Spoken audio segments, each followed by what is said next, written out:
오늘 우리에게 주신 하나님의 말씀은 신약 성경 고린도 후서입니다. 고린도 후서 12장 9절 한 절만 봉독해 드리겠습니다. 고린도 후서 12장 9절입니다.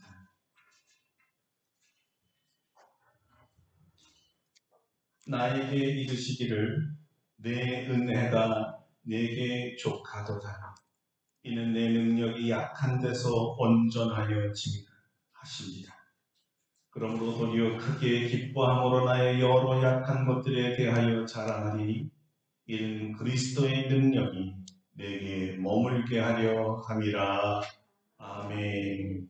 할렐루야. 오늘도 이 말씀으로 우리에게 하나님께서 크신 은혜 주실 줄로 믿습니다. 오늘은 모든 것이 다 하나님의 은혜, 모든 것이 다 하나님의 은혜라는 제목으로 말씀을 증거하겠습니다. 오늘 사순절 세 번째 주일입니다. 이제 바울이 하나님의 은혜에 대해서 여러 번 강조하셨는데, 특별히 고린도 전서 10절에서도 15장 10절에서도 하나님의 은혜에 대해서 많은 이야기를 했습니다. 고린도 후서니까 고린도 후서를 쓰기 전에 전편지에도 전체가 다 하나님의 은혜에 대한 이야기를 써요. 특별히 고린도전서 15장 10절에 이렇게 말했습니다. 그러나 내가 나 된 것은 하나님의 은혜로 된 것이니 내게 주신 그의 은혜가 헛되지 아니하여 내가 모든 사도보다 더 많이 수고하였으나 내가 한 것이 아니요 오직 나와 함께 하신 하나님의 은혜로라. 할렐루야. 이 구절에서 바울은 은혜라는 말을 3번 합니다. 한마디로 말하면 모든 것이 다 은혜라는 말입니다. 지금 자신이 사도가 된 것도 하나님의 은혜요. 다른 사도들보다 더 많이 수고한 것도 하나님의 은혜요. 자, 알고 보면 다 내가 한 줄 알았는데 내가 한 것이 아니라 하나님의 은혜라고 고백하고 있습니다. 그러니까 주후 55년 봄에 고린도 전서를 썼고요. 그 후에 약 1년 반 정도가 지난 56년 가을에 고린도 후서를 쓰거든요. 그동안에 예수 그리스도와 그리스도의 복음을 위해서 정말 숱한 고난을 겪게 되지만 그의 고백은 이 많은 고난과 역경을 겪으면서도 여전히 하나님의 은혜를 찬양하고 있습니다. 사도 바울이 첫 회심부터 죽을 때까지 자기는 은혜로 살았다는 거예요. 모든 것이 다 은혜라는 거예요. 우리가 모든 것이 다 하나님의 은혜구나 이렇게 깨닫는 것 자체가 은혜입니다. 다시 말해서 은혜의 시작은 모든 것이 하나님의 은혜라는 것을 깨닫는 순간부터입니다. 그래서 이 시간에는 고린도 전서에서 말한 2가지 은혜와 고린도 후서에서 말한 1가지 은혜에 대해서 증거하겠습니다. 요즘 제 마음을 가장 뜨겁고 뭉클하게 하는 찬송이 하나 있는데요. 은혜라는 찬양입니다. 한번 들어보세요. 내가 누려왔던 모든 것들이, 내가 지나왔던 모든 시간이, 내가 걸어왔던 모든 순간이 당연한 것 아니라 은혜였어. 아침해가 뜨고 저녁에 노을, 봄의 봄향기, 꽃향기와 가을의 열매, 변하는 계절의 모든 순간이 당연한 것이 아니라 은혜였어. 은혜. 모든 것이 은혜, 은혜, 한없는 은혜. 내 삶에 당연한 건 하나도 없었던 것을 모든 것이 은혜, 은혜였어. 내가 이 땅에 태어나 사는 것, 어린아이 시절과 지금까지 숨을 쉬며 살며 꿈을 꾸는 삶, 당연한 것 아니라 은혜였어. 내가 하나님의 자녀로 살며 오늘 찬양하고 예배하는 삶, 복음을 전할 수 있는 축복이 당연한 것 아니라 은혜였어. 모든 것이 은혜, 은혜, 은혜, 한없는 은혜. 내 삶에 당연한 건 하나도 없었던 것은 모든 것이 은혜, 은혜였어. 아마 이분은 사도 바울처럼 능욕이나 박해나 또는 죽음의 능선을 수없이 오르락 내리락 하는 고난은 겪지 않았을 거지만 모든 것이 은혜구나라는 것을 깨달은 사람인 것 같습니다. 우리가 당연하다고 생각하는 것이 당연한 것이 아니라 하나님의 은혜라는 것을 깨닫는다면 그냥 그 자리에서 울컥하고 뜨거운 눈물을 쏟아내지 않을 사람이 한 분도 없을 것 같아요. 평소에 우리는 걷는다는 것에 대해서 별로 관심도 없고 감사하다는 생각 잘 못합니다. 그런데 불의의 사고를 당하거나 또는 병환으로 침상에 누워있을 때, 예를 들면 관절염 수술하고 또 발목 수술하고 또 몸의 장기를 수술했을 때 걷는다는 것은 당연한 것이 아니어서 그때 비로소 우리가 깨닫거든요. 야, 하나님의 은혜로 사는 거였구나. 그렇죠? 그러니까 은혜를 깨달으면 그때 동시에 감사가 나오잖아요. 감사합니다, 주님. 은혜로 살았던 거군요. 제가 최근에 엄지손가락을 이렇게 비웠는데 이렇게 오래 갈 줄 몰랐어요. 이게 얼마나 불편하냐면 와이사스를 단추를 이렇게 하는데 이게 잘라져 있으니까 이게 여기 단추구멍에다 이렇게 넣지를 못하겠어요. 이게 아파서. 그런데 그게 금방 날 줄 알았더니 2달이 지나도록 여전히 불편한 거예요. 당연한 게 아니라 이거 그냥 모든 게 은혜, 이것조차도 은혜였구나. 오른쪽은 은혜죠. 왼쪽도 은혜예요. 깨닫게 해주셔서 은혜로 살았던 거예요. 너무나 당연하게 생각한 것들 중에 당연한 것이 하나도 없다는 것을 깨닫는 게 은혜예요. 그러면 저절로 감사가 나오는 것이죠. 은혜였구나. 그래서 오늘 모든 것이 다 은혜였구나, 이 노래한 찬양에 아멘이 나고 공감이 되는 거예요. 그러면서 속으로 이렇게 여러분이 얘기해서 저도 그거 알아요. 무슨 뜻인지 알아요. 맞아요. 은혜였어요. 모든 것이 다 은혜예요. 이제 바울의 깨달음과 이심전심되고자 바울의 이 은혜를 3가지 하나씩 한번 알아보겠습니다. 첫째 은혜는 사도 바울은 나의 나된 것이 하나님의 은혜라고 합니다. 나의 나된 것이 하나님의 은혜라. 왜 이런 얘기를 했냐면 사도 바울이 되기 전에 사울이었을 때, 그러니까 그리스도인이 되기 전에 어떤 사람이었죠? 그냥 그리스도인들이 가장 두려워하는 사람이었습니다. 살기가 등등해서 그리스도인들을 잡아 죽이고 또 고문하고 너무 잔인했어요. 그런 사람이었어요. 스테반도 죽이는데 일조했잖아요. 정말 많은 사람들이 사울이라는 바울을 통해서 정말 많은 사람이 죽었거든요. 그의 가족들이 생각할 때 이 사울이라는 자가 얼마나 믿고 원망스러웠을까요? 자기 아들을 죽인 이 사울을 그의 부모가 용서할 수 있을까요? 이렇게 모든 사람에게 원한을 품기게 했던 악명 높은 사람이었다니까요.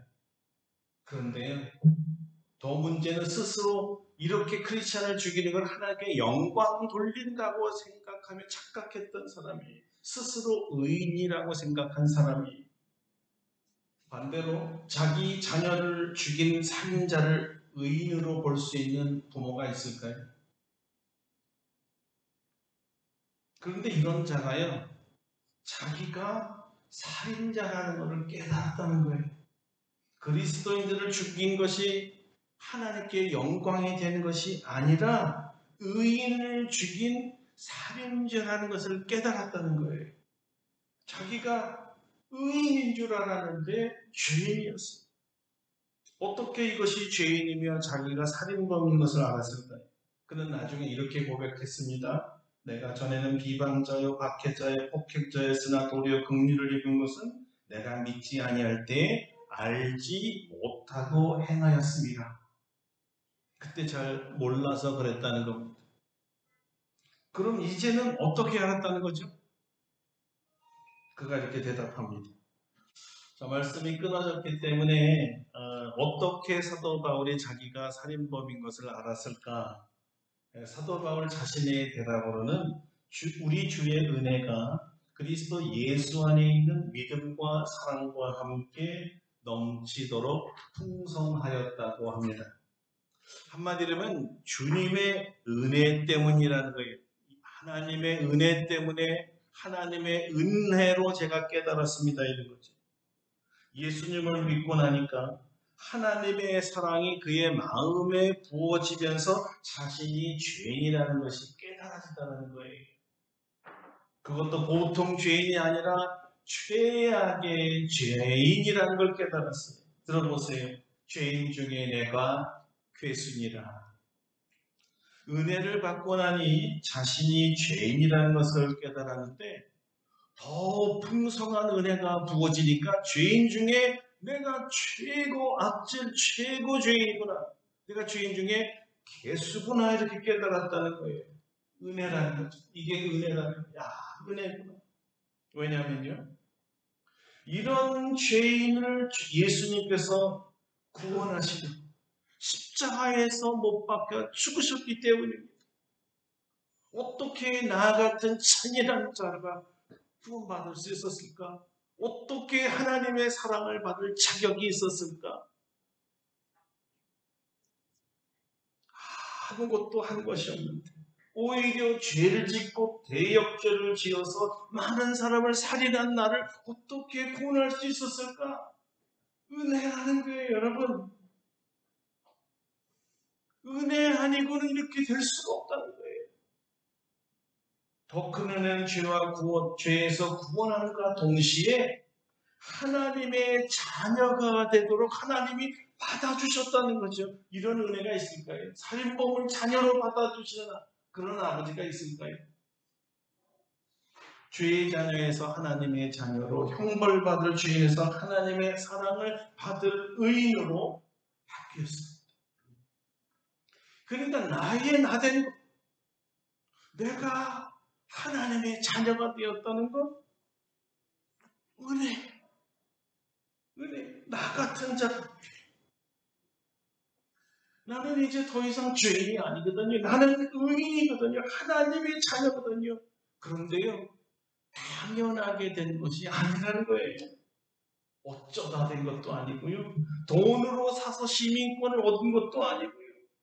하나님의 가족이 되게 해달라고 가족증명서 호적을 마음대로 돈을 주고 사던 그 당시의 시대 사람처럼 그렇게 되지 않았다는 게 로마 시민권을 얻기 위해서는 많은 돈을 들여야 됐거든요.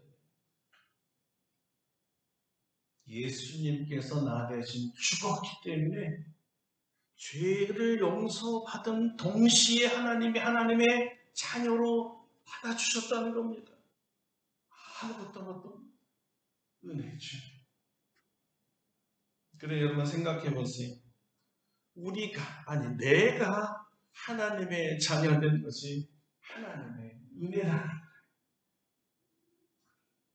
자, 우리도 똑같이 한번 생각해 봅시다. 예수님을 믿기 전에 여러분은 어떤 사람이었습니까? 어떻게 살으셨어요? 저는 자주 이런 생각을 하고 여러 번 여러분에게 말씀드렸잖아요. 내가 예수를 안 믿었다면 정말 이 세상 사람들 다 따라가서 그 사람들 하는 죄를 다 짓고 그것도 모자라서 제일 앞장서서 더 많은 죄를 지었던 사람이었음에 틀림없습니다. 그리고는 의로운 척하고 사는 거예요. 사람들 안 보는 데에서는 이 상상할 수 없는 죄를 다 지어놓고 사람만 만나면 내가 가장 의인인 것처럼, 가장 착한 것처럼, 가장 도량이 넓은 것처럼, 가장 인격이 훌륭한 사람인 것처럼, 그리고 가장 청렴한 사람인 것처럼, 그리고 어려운 사람 잘 돕는 사람인 것처럼 보이려고 했을 거예요. 그런데 나 같은 죄인이 하나님의 자녀가 되었다니까 기적 아닙니다. 은혜죠. 하나님의 은혜. 무엇보다도 저는 성품에 대해서 상당히 괴로울 때가 많아요. 이렇게 성질이 나쁜 사람이 하나님의 자녀가 될 수 있을까? 그런데 하나님의 자녀로 나 같은 사람 받아줬다는 게 은혜예요. 도저히 용서받을 수 없는 죄인이 죄 용서받고 하나님의 자녀가 되었다는 것이 은혜 중에 은혜인 것입니다. 그런데 사도 바울은 하나님의 자녀가 된 거 은혜 맞지만 이런 죄인을 하나님의 복음을 전할 사도로 불러셨다니까 이거보다 더 큰 은혜는 없다는 거예요. 죄인을 하나님의 자녀로 불러주신 것도 은혜인데 어떻게 이런 자를 하나님의 일꾼으로 삼으실 수 있었을까? 자격이 없는데 은혜라고밖에 설명이 안 돼. 하나님의 은혜. 여러분은 어떻습니까? 도대체 예수님을 위해서 무엇을 하였길래 하나님의 일꾼이 지금 되셨습니까? 어떻게 다 직분을 받으셨어요? 정말 하나님의 일꾼 될 자격이 있어서 부르심을 받았다고 생각하십니까? 성경에 있는 장로와 집사의 자격 다 갖췄기 때문에 여러분이 부름을 받았습니까? 여기 예라고 대답하실 분 혹시 계세요? 제 생각에는 저를 포함해서 예라고 말할 분은 단 한 사람도 없을 것 같습니다. 앞으로도 없을 것 같고요. 자격 미달이에요. 그래서 원서 접수도 못할 사람들이에요. 그런데 어떻게 우리가 하나님의 일꾼이 되었을까요? 어떻게 이 귀한 하나님의 직분을 받고 있을까요? 답은 아주 간단하지요?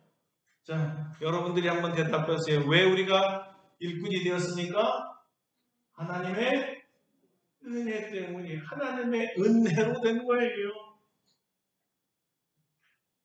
그러니까 그저 감사하고 나 같은 사람을 하나님의 일꾼으로 불러주시니 감사하고 또 감사하고 감사한 것뿐이지. 자, 이제 둘째입니다. 나의 나됨이 하나님의 은혜를 깨달은 사도 바울은 그 은혜가 헛되게 되지 않게 하려고 은혜를, 나를 부르신 은혜의 일꾼으로 부르신 것이 헛되게 되지 아니하려고 누구보다도 더 열심히 예수를 위해서 일했다는, 수고를 다 했다는 거예요. 그래요. 주님을 위해서 열심을 낸다는 것 자체도 은혜죠. 은혜를 받으면 받을수록, 크게 받으면 받을수록 주님에 대한 열심과 헌신이 커지는 거예요. 죽도록 충성하게 되지요. 자기 생명도 조금도 귀한 것으로 여기지 않게 됩니다. 자기 몸 돌볼 여유도 없습니다. 병이 나도록, 아니 병에 걸려도 주님을 위해 일합니다.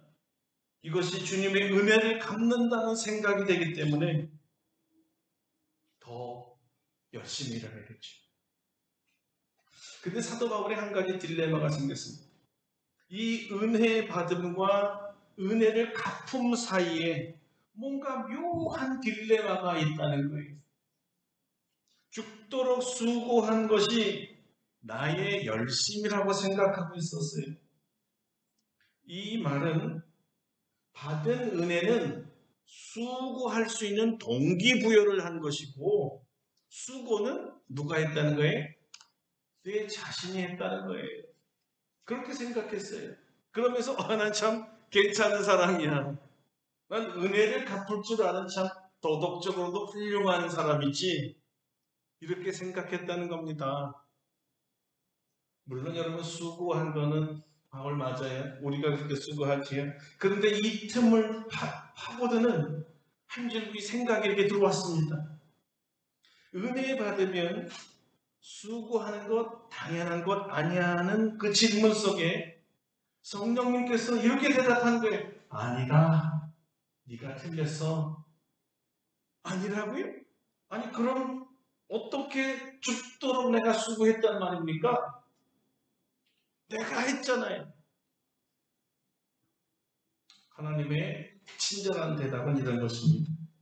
네가 나의 은혜를 받고 나를 위해 수고하게 한 것도 나였다.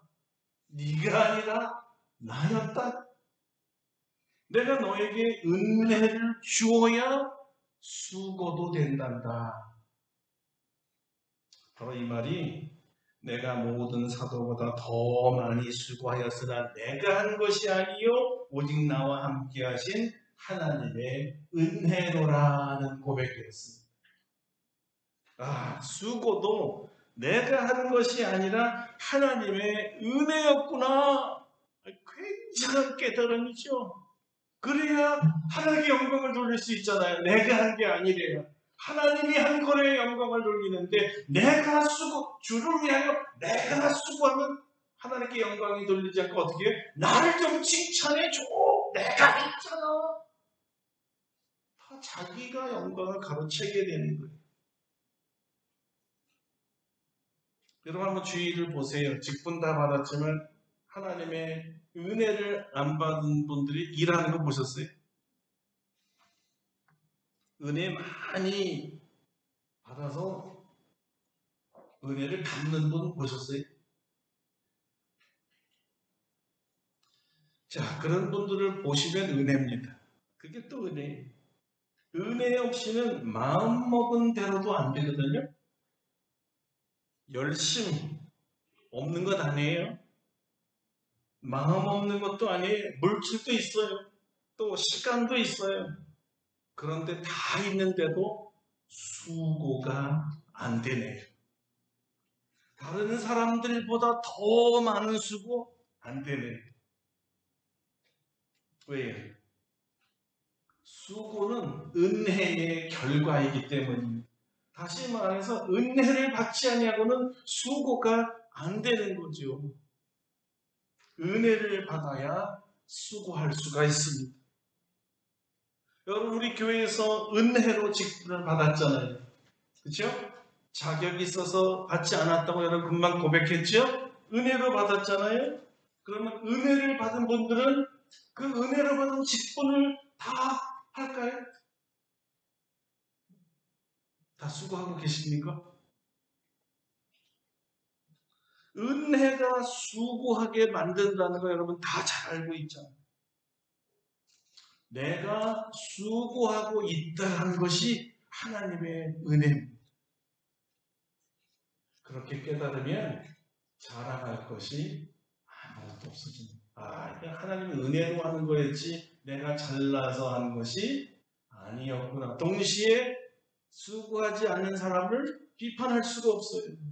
나도 은혜로 했지 내 힘으로 한 것이 아닌 건데 찬양할 것이 없는데 다른 사람에 대해서 비판할 게 뭐가 있겠어요? 모든 것이 다 하나님의 은혜라니까요. 자, 이제 마지막으로 고린도 후서에서 사도 바울이 말한 은혜. 사도는 여기서 하나님의 음성을 소개하는데요.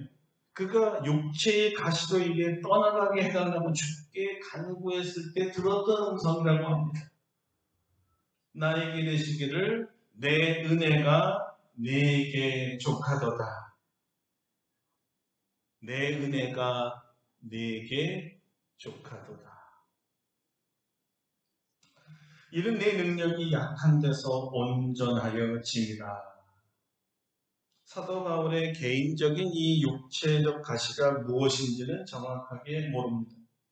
사도 바울이 안지를 갖고 있었고 또 이 간질 같은 병을 갖고 있었기 때문에 혹시 간질이나 안질이 않겠느냐 이렇게 해석하는 분이 많습니다. 그 사실은 사도 바울이 앓고 있었으니까요.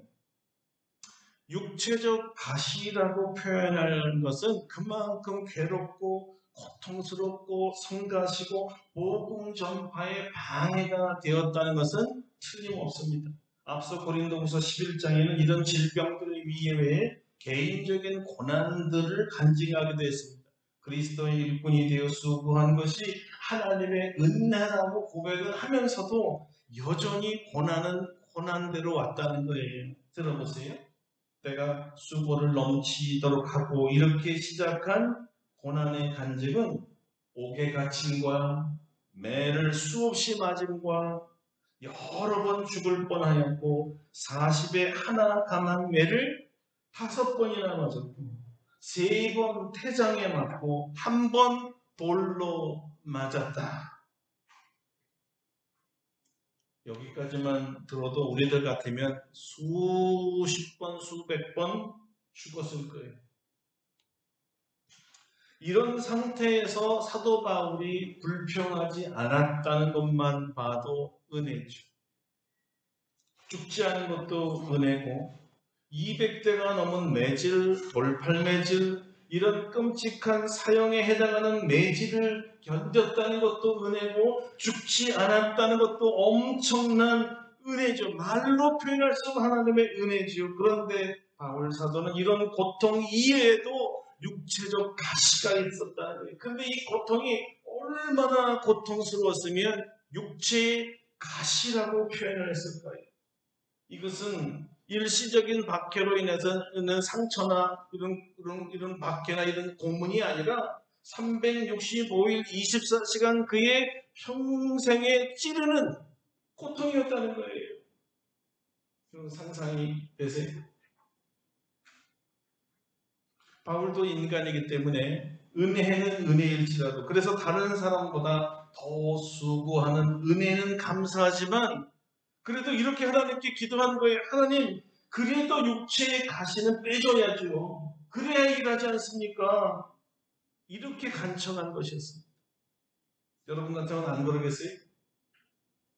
어쩌면 우리는 하나님 앞에 막 떼를 쓰고 하나님 앞에 고함치기도 하고 아니 내가 주를 위해서 내 생명을 바쳤는데 이거 할 수 있습니까? 하나님을 대항하고 이런 거는 안 할랍니다.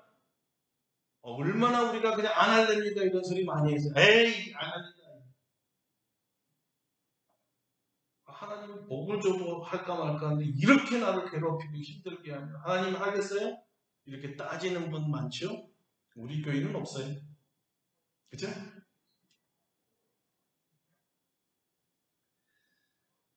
여러분 어떤 예화를 하나 생각이 나는데요. 자기 생각하고 하나님 생각하고 다르니까 거기 다른 하나님은 없어. 하나님을 바꾼다는 이야기 있잖아요. 주님 나를 고쳐주지 않으면요. 나 이제 주님 안 믿을랍니다. 교회 안 갈래. 나 일 안 할래. 그냥 다른 하나님 믿을랍니다. 여기까지 가는 사람도 있지요. 이런 오만불손하고 무례하고 반역적인 말도 서심 없이 한다는 거잖아요. 이 병이 지속되고 가시가 수십 년 지속되고 있어요. 물론 성경에서 이런 마음이 있었는지 없었는지 바울은 밝히지는 않았지만 이런 간청에 대한 하나님의 대답은 내 은혜가 너에게 족하도다라는 말씀이었습니다. 족하다. 무슨 뜻일까요? 충분하다, 넉넉하다, 방어하다, 권세를 가지다라는 뜻이거든요. 그러니까 하나님의 은혜가 족하다라는 말은 이런 뜻입니다. 바울아, 네가 어떤 환경과 어떤 곤경과 어떤 질병과 어떤 박해를 받을지라도 아무리 너를 찌르는 이 가시가 굵고 크고 생명을 위협할 정도로 날카로워도 내 은혜만 있으면 극복하기에 충분하다, 넉넉하다. 너는 이것을 이길 권세를 가지고 있다. 그럼 넉넉하고 말. 그러니까 불평하지 말고 내가 너에게 준 이 은혜를 사용해서 이기도록 하라. 충분하다니까. 내 은혜가 충분히 네 어려움을 이겨낼 수 있게 한다. 내가 너에게 준 은혜는 약한 너를 완전하게 만들어준다. 이 은혜는 나의 능력으로 내가 너에게 준 사명을 끝까지 완주하게 해준단다. 사랑하는 성도 여러분, 그러니까 하나님의 은혜는요, 바울의 사명과 사역 위에 하나님의 능력이 부어져서 이를 완수하게 마치게 하는 힘이었습니다. 고난을 이길 힘이었고요, 사명을 끝까지 감당할 힘이었어요. 그래, 육체의 가시를 안고 있는 상태에서 고쳐주시던 고쳐주지 아니하시던 육체 가시가 있던 없던 상관없이 그는 사명을 감당할 수 있는 은혜를 받았다는 거, 하나님 주셨다는 거, 이미 내게 은혜를 주었다. 그래도 불평하겠니? 아니죠. 불평하지 말라는 주님의 따뜻한 권면이었지. 바울은 이것을 깨달았어요. 알아들었어요. 주님 이제 알아들었습니다. 주님의 은혜야말로 내가 약할 때 나를 강하게 만드는 은혜고 사명을 완수하게 만드는 은혜군요. 자, 이것을 바울의 표현대로 한 것이 이것입니다. 그러므로 도리어 크게 기뻐함으로 나의 여러 약한 것들에 대하여 자랑하리니 이 그리스도의 능력이 내게 머물게 하려 함이라. 할렐루야. 할렐루야. 이제는 알았습니다. 육체의 가시가 더 이상 사역의 방해거리, 골칫거리, 불평거리가 아니라는 것을 말입니다. 오히려 이런 약함이 나타날 때마다 주님의 강함을 경험할 기회라는 것을 알았습니다. 그래서 그는 육체의 가시를 불평하지 아니하고 도리어 자신을 교만하지 않고 겸손하게 만드는 제어 장치로 육체의 가시를 이해했습니다. 모든 하나님의 일꾼은 하나님의 일을 자신의 힘으로 하는 것이 아니라 은혜로 하는 것이구나를 알았습니다. 이런 깨달음이 사도 바울을 기쁘게 만들었습니다. 은혜죠. 은혜입니다. 이런 약한 것들을 자랑해야겠다고 하니까 하나님의 은혜가 사람을 이렇게 변화시킨 거예요. 하나님 이거 고쳐주지 않으면 어떻게 하실래요? 이렇게 불평하던 자가 은혜구나. 약한 것을 강하게 만드는 도구였구나. 은혜야. 얼마나 큰 변화예요. 투덜거리던 자가 감사하는 자로 변했고요. 이것 때문에 안 돼요 하는 자가 이것 감사해요. 얼마나 변화가 큰 차이가 있느냐 이거예요.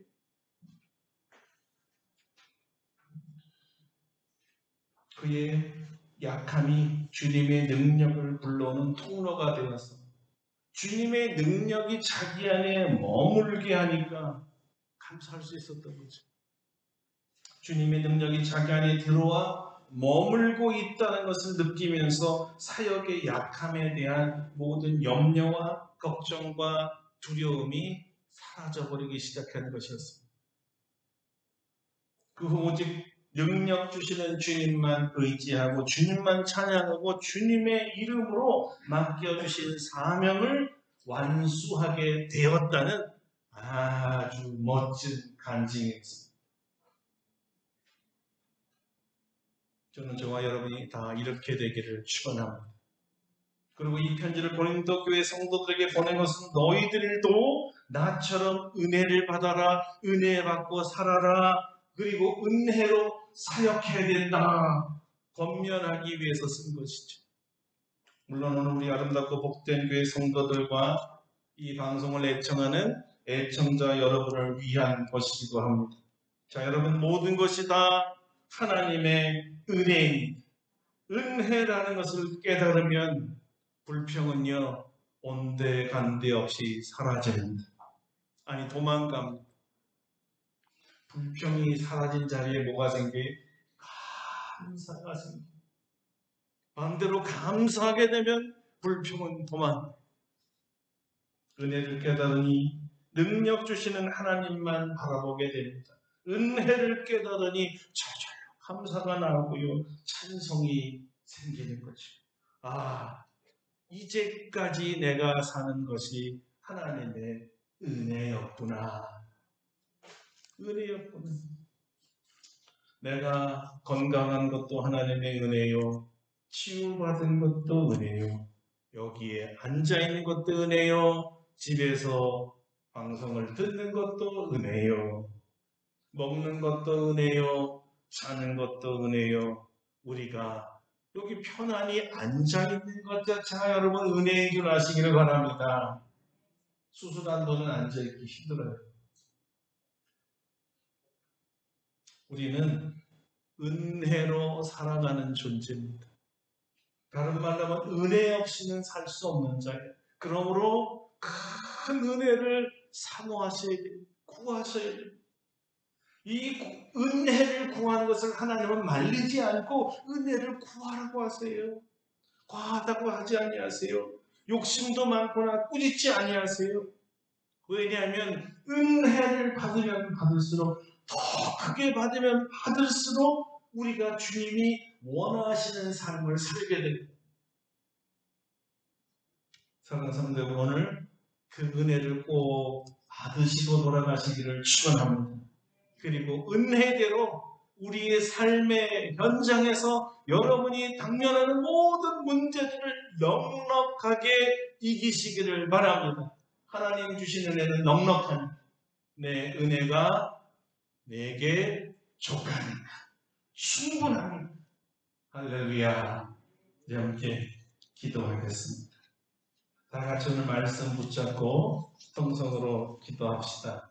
하나님의 은혜를 구합시다. 모든 것이 은혜라는 것을 깨닫게 해달라고 기도합시다. 감사와 찬송이 나옵시다. 이 은혜를 어떻게 갚고 갚는 것도 하나님의 은혜예요. 하나님의 은혜에 대해서 감사하며 다 같이 통성으로 기도하겠습니다.